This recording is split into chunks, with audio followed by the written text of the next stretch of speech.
Welcome to the Kottke Ride Home for Tuesday, October 5th, 2021. I'm Jackson Bird. Today, are we prepared to reckon with how much of the world came to a stop when Facebook went down yesterday? Plus, thanks to a new discovery, you may soon be able to find out if you had an identical twin in the womb using just a simple cheek swab. And it's Nobel Prize week. The winners announced thus far produced groundbreaking work using everything from spin glass to chili peppers.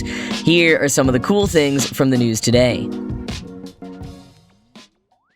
So as you are likely aware, and if you're not, I'm very envious of your day-to-day life, but yesterday, Facebook and all of its associated apps like WhatsApp, Messenger, and Instagram were all down for about 6 hours, the longest outage since that full-day outage in 2019. Brian McCullough over at our sister show, the Tech Meme Ride Home, covered why this happened technically, so if you're curious, definitely go give a listen to today's episode. But I want to talk more about the social, cultural, and economic ramifications of the outage. First, some basics of what happened, quoting NPR. An update to Facebook's routers that coordinate network traffic went wrong, sending a wave of disruptions rippling through its systems. As a result, all things Facebook were effectively shut down worldwide. End quote. And it wasn't just Facebook, Instagram, WhatsApp, and Oculus. If you use that login with Facebook feature on third-party sites, that wasn't working yesterday either. And Facebook's internal communication systems for employees were also inaccessible, making it that much harder to fix the problem when it occurred. There were even reports that Facebook employees' badges wouldn't work to get them into buildings on campus. Facebook stock prices plummeted during the outage, which came on the back of a whistleblower's big 60-minute special. Said whistleblower Frances Haugen is currently testifying before Congress as I record this. So not a great week for Facebook. But of greater concern to many, rather than the losses of a billionaire or his increasingly unpopular corporation, is the many people around the world whose livelihoods depend on Facebook products, and what it means that we've become so reliant on just one company. Quoting the New York Times, Facebook has built itself into a linchpin platform with messaging, live streaming, virtual reality, and many other digital services. In some countries like Myanmar and India, Facebook is synonymous with the internet. More than 3.5 billion people around the world use Facebook, Instagram, Messenger, and WhatsApp to communicate with friends and family, distribute political messaging, and expand their business through advertising and outreach. Facebook is also used to sign in to many other apps and services, leading to unexpected domino effects, such as people not being able to log into shopping websites or sign into their smart TVs, thermostats, and other internet-connected devices. With Facebook being down, we're losing thousands in sales, said Mark Donnelly, a startup founder in Ireland who runs HUH Clothing, a fashion brand focused on mental health that uses Facebook and Instagram to reach customers. Samir Munir, who owns a food delivery service in Delhi, said he was unable to reach clients or fulfill orders because he runs the business through his Facebook page and takes orders via WhatsApp. Douglas Vinny, a gamer in Cleveland who goes by Good Game Bro and who's paid by viewers and subscribers on Facebook Gaming, said it's hard when your primary platform for income for a lot of people goes down. End quote. But it goes beyond small businesses. People in many places without cell phone service, but with some sort of occasional internet access, depend on WhatsApp or Messenger to send messages and make phone calls. Tons of organizations, particularly those helping people in dire situations, use the apps as their sole method of communication. The MIT Technology Review shared the example of the Afghan Support Group, a volunteer initiative working to evacuate vulnerable Afghans. One co-organizer of the group had just asked if someone could be added to an evacuation flight out of the country when Facebook Messenger went down for almost 6 hours. And as the Tech Review points out, quote, "This was by design. For years, Facebook has been working to expand internet access in the developing world, which would also expand its own user base. The company has explored the use of satellites, drones, and radio-linked wireless networks. It has partnered with local telecommunication firms to improve physical internet infrastructure. In 2013, Facebook launched Internet.org, an initiative that allows users to access Facebook and certain other websites without incurring any data charges. This was part of Mark Zuckerberg's grand plan to get the world online by providing internet access to the 85% of the world at the time that had access to cellular data. But in 2016, the program, now renamed Free Basics, was banned by India's Telecom Regulatory Authority, which claimed that it violated net neutrality. Despite that setback, it has continued to roll out, with less fanfare, to other countries in the developing world. In 2018, Facebook said Internet.org had put 100 million people online. In 2019, Free Basics was available in 65 countries, around 30 of them in Africa. Last year, the firm began rolling out Facebook Discover, which allows Internet users to access low-bandwidth traffic to all websites, not just Facebook properties, even if they've run out of data. End quote. The reliance of so much of the world on Facebook's products is part of why Sarah Aun, Vice President for Security at the Open Technology Fund, called yesterday's outage a, quote, big infrastructure collapse, end quote. And that's kind of it. Facebook is basically a form of infrastructure at this point, and yet it's not being regulated in the same way. Some people may have welcomed a break from the noise of social media, and others joked about not turning the platforms back on again, which is tempting. But the sad truth is, we've allowed too many of our businesses and social services and so much more to become dependent on Facebook's products. So as much as some of us may fantasize about just turning off Facebook, yesterday proved that doing so won't be so simple.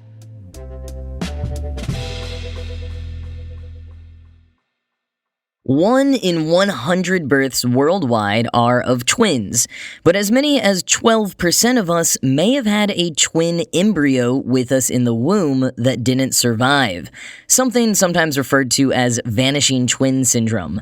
And a team from the Free University in Amsterdam has found that there are markers on our DNA that could tell us whether or not we ever did have an identical twin. The study, led by epigeneticist Ginny van Dongen, mostly focused on the epigenetic markers that identical twins share from birth through adulthood. However, the findings could be used eventually to discover whether people who are singletons once had a twin in the womb, or perhaps was even unknowingly separated at birth. Quoting Science News, researchers know that identical twins form after a fertilized egg, called a zygote, somehow splits into two embryos during development. But why this cleavage happens remains unknown, Van Dongen says. For the most part, identical twins don't run in families, and they occur at roughly the same rate worldwide, about 3 to 4 per 1,000 births. With no clear genetic or environmental cause, the prevailing hypothesis is that identical twins arise at random, she says. Early development for twins and non-twins alike happens amid a flurry of epigenetic changes that turn many genes on or off as an embryo takes shape. Some of these changes may account for slight differences between identical twins. So, to better understand what makes a zygote split to form identical twins, it makes sense to look at epigenetics, Van Dongen says. She and her colleagues looked for epigenetic differences at over 450,000 sites along the genomes of nearly 6,000 monozygotic twins and dizygotic or fraternal twins. Comparing identical twins with fraternal twins, as opposed to comparing twins to non-twins, allowed the researchers to rule out any epigenetic changes that stemmed from the unusual experience of sharing a womb. At 834 spots along the genome, identical twins were strikingly similar, the researchers found. These shared epigenetic markers were concentrated in certain parts of the genome, including centromere and telomere regions on the chromosomes. End quote. Whether these markers are a cause or effect of the splitting process remains to be seen, and is something the researchers hope to continue looking into. And the researchers point out that the shared markers are so common to identical twins, but so uncommon to others, that they came up with a test to determine if someone had ever been an identical twin, achieving 80% accuracy. It's something that could be improved upon and pursued commercially, a test that could be done with a simple cheek swab, although it would only work for showing you if you ever had an identical twin, not a fraternal one. Nancy Segal, a developmental psychologist at California State University Fullerton who was not involved in the study, told Science News, quote, "This is a very, very important finding that opens up a lot of avenues of inquiry." And continuing from Science News, for example, identical twins are predisposed for a variety of conditions, from left-handedness to certain congenital disorders such as spina bifida, where the spine fails to develop properly. Perhaps for some portion of people, these conditions stem from being an unknown identical twin, she says. End quote. And Jeffrey Craig, a twin researcher at Deakin University, told Science.org that maybe some disorders that are more common in identical twins actually only occur in identical twins, and we just never knew it before. There are a lot of cool findings that could come out of this study, but mostly Van Dongen is just excited to get closer to understanding why a zygote splits into two embryos in the first place, one of the biggest prevailing mysteries about identical twins.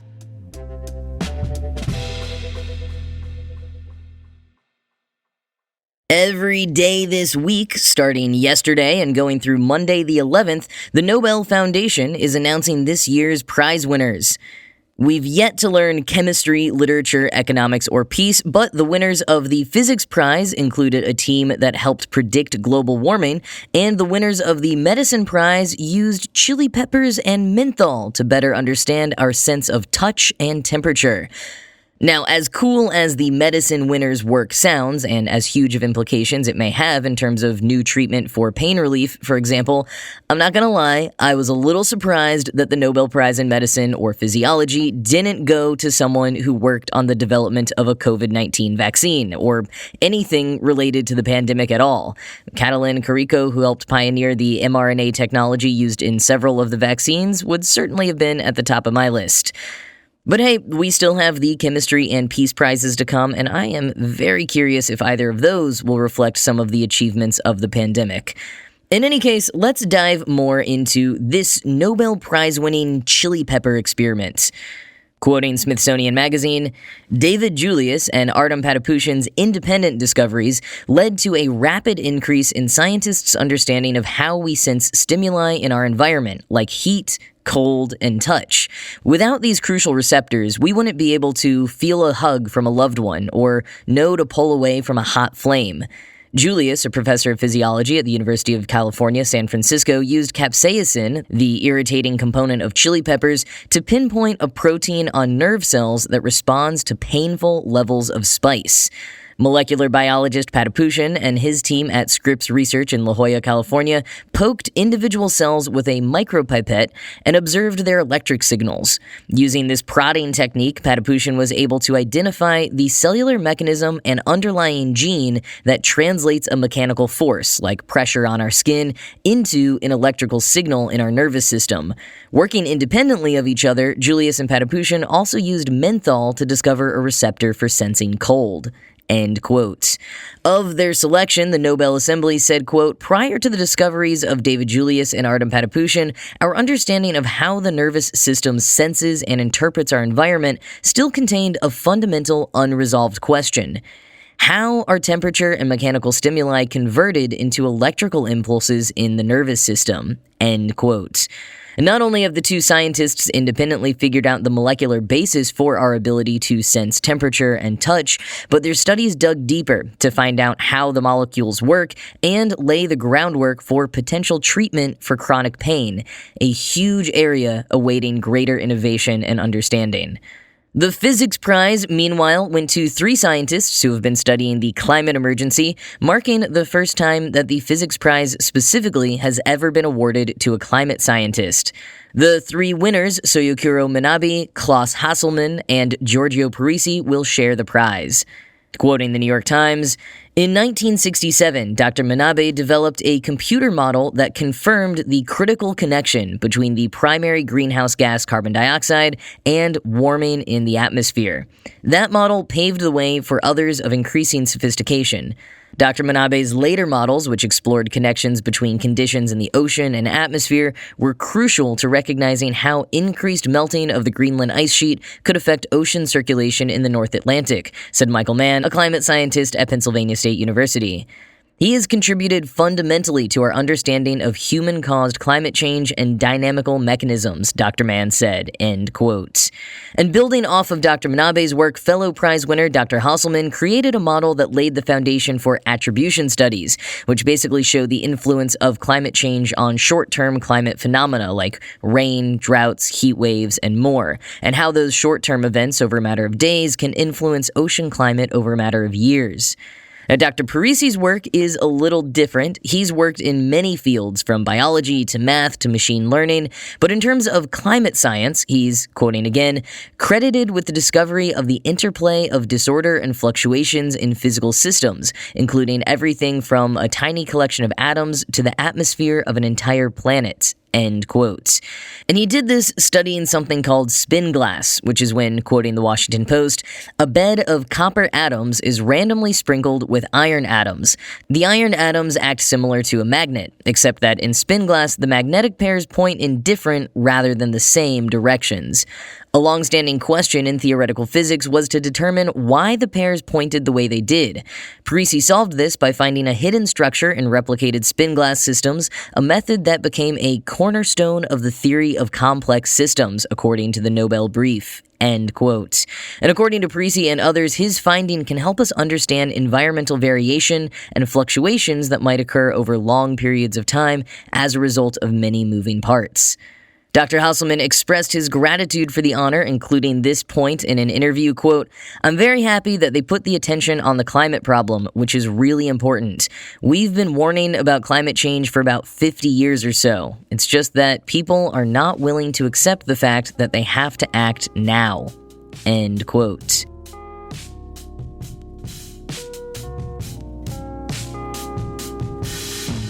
So you may have heard back in May that Howard University named their College of Fine Arts after alumnus Chadwick Boseman. And today, it was announced that Howard has partnered with Netflix to additionally offer a $5.4 million scholarship in Boseman's name that will cover the full cost of 4 years of tuition to one student each year. In addition to opening the door for talented students and continuing to honor the legacy of Chadwick Boseman, I think this is pretty cool because Boseman himself actually benefited from a scholarship from another Hollywood actor. A few years ago, Boseman revealed in Rolling Stone that he got to study acting at Oxford for a summer while he was at Howard as part of a class being taught by Felicia Rashad.